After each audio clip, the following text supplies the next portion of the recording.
And so I'm just tired of these comments. Like, go play your LIV Tour and forget about the PGA Tour. You didn't want to support the PGA Tour going forward. Don't tell me you're going to play LIV when they go to 14 events and then go play 15 events on a PGA Tour and play in 29.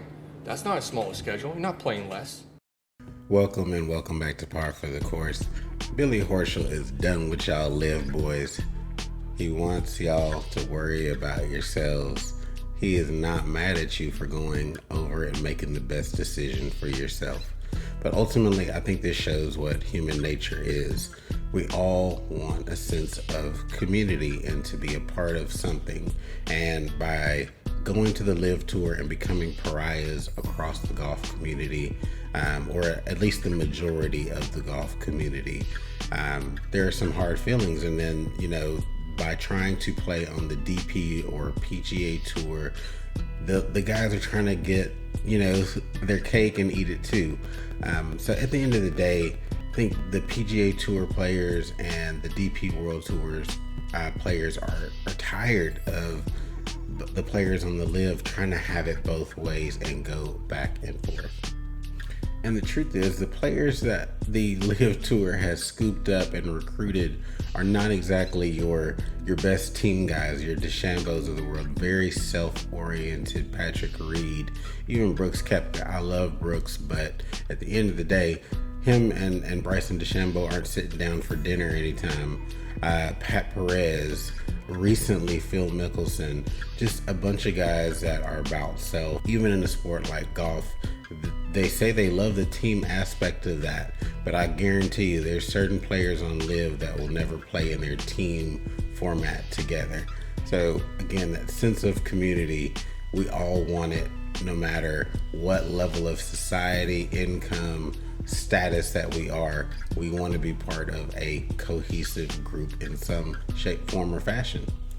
I also want to say that this highlights the hypocrisy of some of the talking points that the LIV boys were using going into this, playing less golf, spending more time at home, but on the other hand, they're applying to play in other tours. So if the LIV Tour was giving you all that you needed, why aren't you staying over there and satisfied with your choice? Again, we knock down these talking points one by one as we go along. Talking points are great, but when you introduce people like Pat Perez who get off script and just love talking out of the side of their neck, you're gonna have some problems with the messaging long term. A lot of guys that are hypocrites, that aren't telling the truth, that are lying about some things that I can't stand to sit here anymore and be diplomatic about it, as I have been in the past. I don't fault anyone for going to play the LIV Tour. I don't have any ill will for anyone going to play the LIV Tour. I have ill will towards the comments that they've made. Comments saying that Jay Monahan doesn't listen to the PGA Tour. The PGA Tour doesn't listen to us. Jay Monahan and everyone at headquarters is the PGA Tour. They work tirelessly for us to reap the financial rewards and have all the opportunities we have. At the same time, I am one of 200 plus members of the PGA Tour. I am the PGA Tour, just as two other 100 members of PGA Tour. So when you're taking shots at the PGA Tour, and Jay Monahan, you're just not taking shots at them, you're taking shots at us. I think what we hear right there from Billy is just the expression of, if you made a choice, go live in that choice. Why are you continuing to talk about me over here? And it's kind of like making someone feel bad or stupid that they've chosen to stay on the PGA Tour. The reality of it is that not everybody can be on the PGA Tour. Not everybody can be on the LIV Tour. There's just a limited membership for both groups. To go somewhere else and continue to talk about your old ex or your organization previously, it's weird. It's just weird. I guess I can't. You wouldn't break up with your ex, move on with somebody you say is an upgrade, and then continue to talk about your ex. Aren't you over it? Haven't you moved on to greener pastures? Why are you continuing to talk about that old thing? So it's very interesting that the press conferences on the LIV events continue to mention the PGA Tour. And I get it, they're being asked questions, but there's a way to be diplomatic and, focus on what you have now versus talking heavily about what you had in the past. if you've ever hired anybody, or you are a hiring manager and you see someone continuing to talk about their old employer, it gets a little strange after a little bit. You're somewhat, put off by that. And I think that's what we're experiencing in real time here. They don't listen is a complete farce. It really is. They can't listen. If they listen to everything every 200 plus players on the PGA Tour said, our tour would be a complete mess. We wouldn't even have a tour. And so it's ridiculous to hear some of these comments some of these guys made saying, well, this allows me to play less tournaments. I played 30, 35 weeks a year. No one's forced you to play that many events. The PGA Tour says 15 events minimum. All you have to do is play 15 events. If you keep your card in those 15 events, then that's fine. You don't have to if you want to play it better or you want to play more so you get a chance to win the FedEx Cup, so be it. So be it. No one's made you play that first playoff event to miss family obligations. No one has. And as far as players like Pat Perez saying that they weren't listened to by Jay Monahan, do any of us think that Pat Perez gets a seat at the table? Is anybody seeking out Pat Perez for his sage wisdom in business and the operations of golf? No. I mean, Pat Perez has had a long career. He's made millions of dollars playing the game. We all know somebody like Pat Perez that you can just tell he's waiting on the next opportunity to sell his soul for money and for dollars. We all know a Pat Perez. And I think what Billy Horschel points out here is critical is that, regarding people not being listened to, in any well-meaning and well-functioning organization, everybody does not get a seat at the management table to make decisions and make calls on how the business operates. Yes, you can provide your feedback, but if you've ever been in a supervisor type role, you know that you get some crazy suggestions that people come out of the woodwork with things that just aren't feasible, or that they only cater to the minority or the few in the organization versus the majority.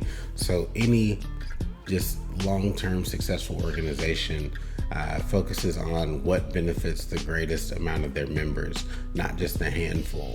And those top-level players, at the end of the day, those things take care of themselves. And I think one of the reasons that you see people that are successful and winning on the PGA Tour continuing to stick with the PGA Tour is that the opportunities that they get from winning outnumber that one kind of big chunk of money at the end, that these LIV players are receiving. So your Rory McIlroys that has been outspoken, Justin Thomas, Jordan Spieth, Billy Horschel, all these players that have won and are, I get it, the weekly purses are maybe $1 million, and that's not the $4 million that the LIV players are now getting. I get it, but there are opportunities that come from being successful on the world tour. When you go and look at a player like Jack Nicklaus and Arnold Palmer, and they were greats of their time, right? And they were trailblazers. And look at the opportunities that came to them after their careers were over because they built a legacy here playing on the PGA Tour, and they kill it. So golf course design, drinks, sponsorship deals outside of the norm, and beyond the golf course. When you look at those type of opportunities, those are not coming to the LIV players at all. Those type of legacy kind of building wealth long term aren't coming for the LIV players. It's just not something that is going to be on their plate to be offered. Great, you got your money up front. I hope that you spend it wisely and invest in things that set you up for life, especially since we're seeing that golf may not be your passion. It became a job for you. Contracts. We do sign a contract with the PGA Tour that requires us to meet certain requirements of the PGA Tour, but we have the opportunity to make our schedule. So to say that we have to play X amount of events and they don't have time off, no one makes. There's this argument regarding the independent contractor status of PGA Tour players that Phil Mickelson pushed on early on in the conversation. And the truth is, as you join LIV, you become an employee, a true employee that is bound by restrictions to play all of the LIV Tour events, and there's clawbacks for not playing, and you truly do become an employee. Versus on the PGA Tour, yeah, you are an independent contractor in the most status. And so when you hear that being part of the talking points again, it's very disingenuous. As you look at being an independent contractor, you have very few rights, to be honest with you. You're granted nothing, you're guaranteed nothing as an independent contractor.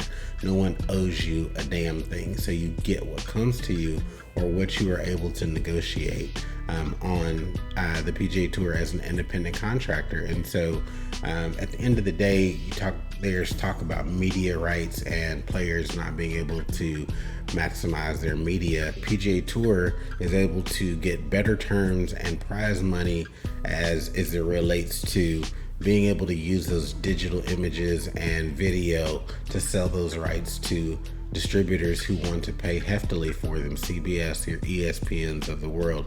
So Bryson DeChambeau's YouTube channel, great, it generates money and promotion for his brand, but the PGA Tour is able to collect that multiple folds over that, revenue that you're getting as an individual and pay that back out to you. When you look at the cut that PGA Tour players are returned from their media rights, it's very comparable to the major sports, basketball, football, baseball, all comparable in what the players receive as a collective bargaining on the media.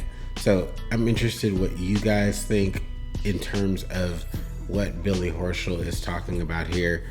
Should the LIV players just go on their way, enjoy their lives, and shut up? Or are they right to argue to get back onto the PGA Tour and DP World Tour? Seems like it's not in alignment with their messaging. You let me know. Talk to y'all soon. We'll catch you on the next video.